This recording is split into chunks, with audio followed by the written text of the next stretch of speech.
Death Road to Canada is a retro-style roguelike zombie survival game that aims to modernize the 50-year-old classic Oregon Trail.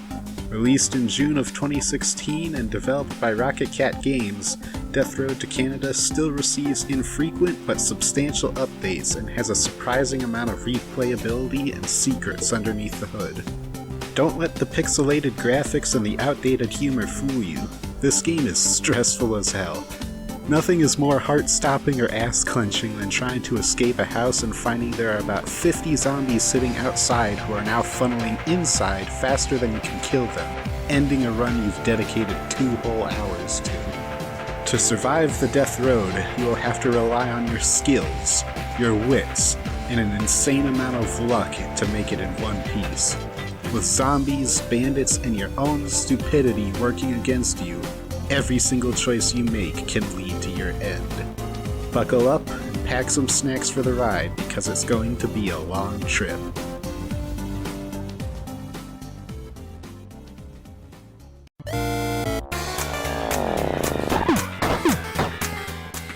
The premise of the game is very simple.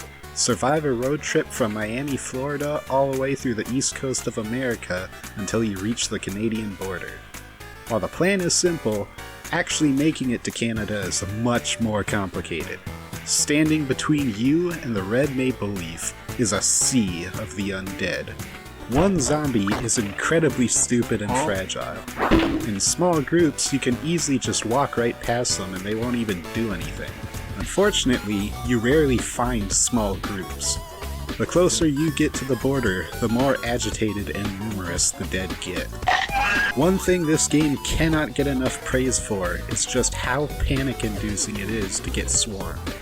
Desperately swinging your weapon until it breaks, trying to wade through a literal ocean of the dead, only being saved by the fact that the rest of your party is currently being eaten. Zombies will be coming from every direction, digging up from the ground and crashing through the ceiling to get to you, and if you aren't prepared, you will quickly be backed into a corner and never escape. But how do you avoid this fate? Hell, who even are you? Death Road to Canada features a simple but expansive character creator that allows you to create a total of 96 custom characters with unique stats and abilities. Though you can only bring 2 along in most game modes, and a majority of the strangers you find will be random, your custom characters have a chance of appearing during your trip, allowing you to build up the perfect zombie survival team. Character stats can make all the difference in whether or not you survive. Stats like strength and fitness will help you with your fighting skills, allowing you to hit harder and fight longer. Strength especially is important for your party leader, as it determines what kind of furniture they can carry.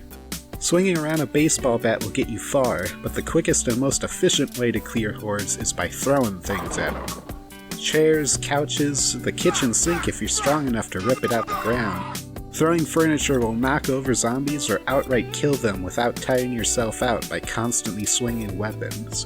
And of course, if you ever do become too tired to do anything, having a good gun and plenty of ammo to thin the hordes will help you recover. Combat skills aren't everything though. People will get hurt, your car will break down, and somebody in your car is going to make the ride miserable. Medical and mechanical skills are an absolute must-have in your party. You can spend an entire run building up a character to become a zombie-killing machine, but if no one knows how to patch them up, every single mistake you make will add up and eventually kill them. When starting out, it's usually a good idea to have your lead character built up with a high strength and fitness, while your buddy has more practical skills that can keep the fighter going. Even with the high skills and everything, people's personalities are much more difficult to control and determine. Everyone has stats that determine things such as their loyalty to the group, their composure in stressful situations, and even their general attitude. Different combinations of high or low points in these stats can give characters special perks that can help or hinder your run. Someone with 0 wits but a maxed out attitude will be completely oblivious to the bad things happening around them. Having someone with the opposite stats, maxed wits and poor attitude, will make them over-paranoid and cautious over everything. During your trip, building up a well-balanced team and training them throughout the drive will be necessary to break through the wall of undead standing in your way. But there are a few wildcards that can help you out. Rare characters and events can make or break a run. Some are incredibly powerful allies that can help carry your run, while others might be more situational or even dangerous. Though, some characters are just bad. Really, really bad. Some rare characters are more of a liability than a helpful addition to your team. It might still be worth picking them up though. They might not be useful in a fight, but at least they'll make a good distraction.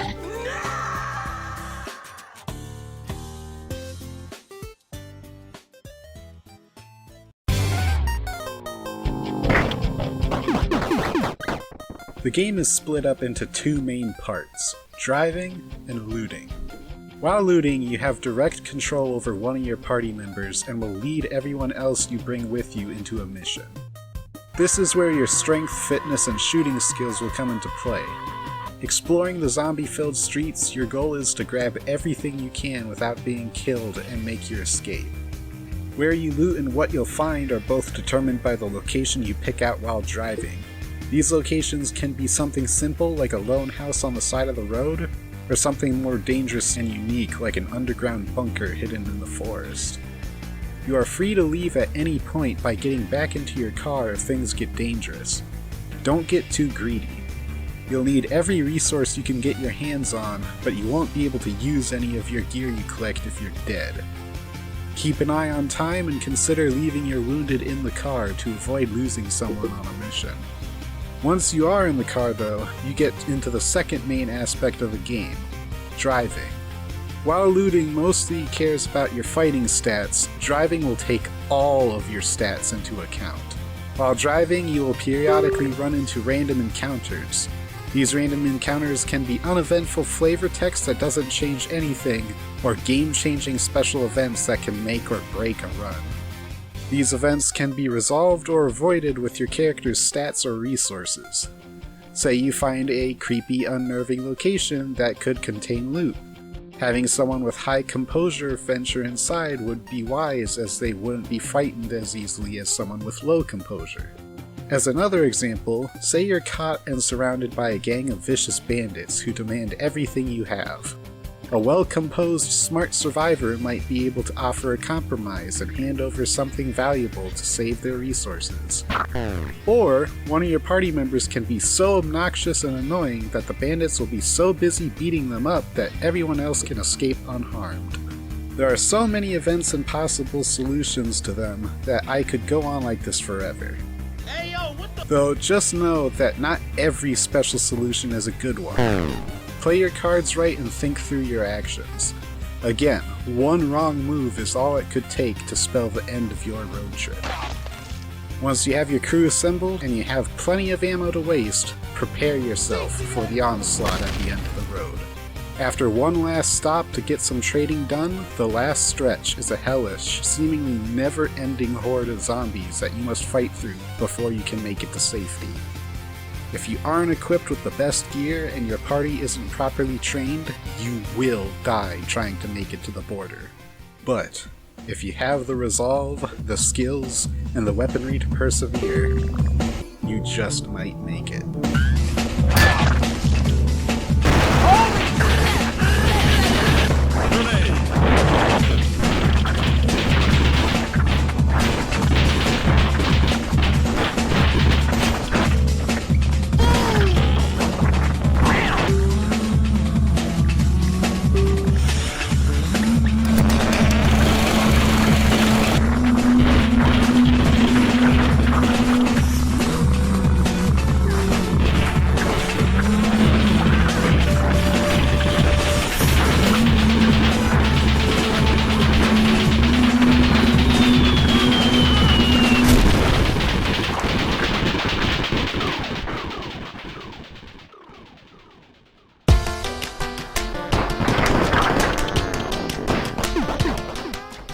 Congratulations, you've made it to Canada, land of free healthcare, maple syrup, and hockey.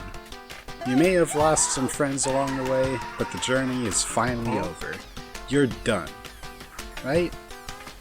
No. This is a roguelike, it never just ends. You've completed the easy mode, you still have all of these to go through. And before you start thinking that you'll be fine because you've made it through the first run, it gets so much worse from here. The next 4 modes are all still relatively easy, only increasing the zombie population a little bit to make up for the potential bonuses you get. Rare characters and familiar faces increases the chances of the random goons on the side of the road being someone actually worthwhile, and a long winding road and short trip to Heck doubles and halves the distance to the border respectively. Complete all of those though, and you unlock the real mode. Deadlier Road and all extreme variants of the previous modes will demand your full attention and skills. The zombie population will grow even faster, with the highest difficulties cranking their numbers up by 300%. Bandit encounters become much more brutal and almost always leave you with either a dead party member or nothing to your name. How the hell are you even supposed to beat this? Zombo points. Zombo points are awarded to you every single time you survive a horde encounter or beat the game. They can also be found around while looting. These Zombo points can be spent at the Unlock Hub, which allow you to upgrade the skills of your custom characters, unlock brand new skills, and increase your chances of finding rare events and traders. Speak to the gnome outside and make sure you pick up max point increases and the perk that gives you points every time someone dies. It'll happen often and you'll quickly buy out all the perks if you keep playing. The greatest challenge that awaits you before every mode is unlocked is Marathon mode. 30 days, vicious bandits, and a ludicrous amount of zombies around every corner. Even with the strongest team composition, even with the best gear, the road is long and merciless, and one mistake can end hours of progress. Luck plays a heavy role, but so does game knowledge. By the time you start attempting Marathon mode, you'll start to understand almost every aspect of the game and how to properly handle every single event. Risks will still have to be taken, sacrifices will have to be made, but when you get that perfect combination, when your team is armed to the teeth with enough ammo to wipe out a country, when you see those Mounties in the distance, there's no greater sense of accomplishment. Now, how about some tips and tricks to even get you that far? When looting through towns, you are guaranteed the location you picked while in the car, a full house, and a half-full house. Depending on the size of the half-full house, there will only be 1 to 2 rooms worth exploring, while the rest will be caved in. If you enter a house with 5 doors, and you find a room that is destroyed, only 2 rooms in the house will have anything useful. Broken houses with 4 rooms will also only have 2 good rooms, and houses with 3 rooms will only have 1. Trading spots and horde events happen at regular intervals throughout a run, and can easily be predicted. For example, your first trading post, recruit, and horde event all happen in that exact sequence on your second driving day in any run. If you can learn the timings for each event, you can better prepare yourself for upcoming hordes and avoid doing dangerous or risky events that might cripple you at the worst time. Sleep is very important. If a character becomes tired, all their physical stats will suffer dramatically and can even go into the negatives. There are many events that can either offer buffs in exchange for making someone tired, or present a dangerous situation which can be avoided by not sleeping. Take the previous advice about learning horde timings and plan out your late nights accordingly. All melee weapons have varying degrees of damage, swing speeds, durability, range, and multi-hit capabilities. Most sports sticks are fast and hit hard but break easy. Larger weapons like clubs and sledgehammers are durable and hit multiple zombies at once, but take a long time to swing and drain your stamina quickly. Search for unbreakable weapons like sturdy machetes and aluminum baseball bats to supply your support characters, and save more specialized weapons like scythes and fire axes for your stronger, fitter fighters. In early runs, don't be afraid to take risks and try new things. Every run is essentially training mode for the extreme difficulties, so pick options that seem stupid or confusing to see what happens. You never know, you might accidentally discover a new winning strategy or secret that can save you in a future run. Ammo preservation is pretty important, but you don't want to leave your guns in the car when you might need them. Opening up the tab and setting your party to melee only will keep them from wasting ammo when they get tired, letting you save bullets until you actually need them. Just make sure to set them back to ranged and melee when you're actually in danger. Otherwise, they will weakly flail at the hordes coming at them instead of shooting them. And there you have it, Death Road to Canada. It isn't the craziest or most interesting game on the market, but it's given me hours of entertainment recreating OCs of mine and seeing how far they can get. It actually got an update not that long ago, and I've sunk another 20 or so hours into the game because of it and this video.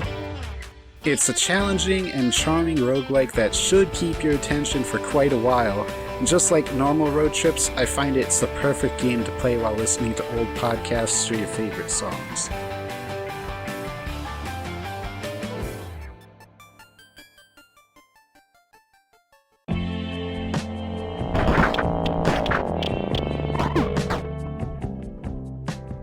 Thank you guys for watching.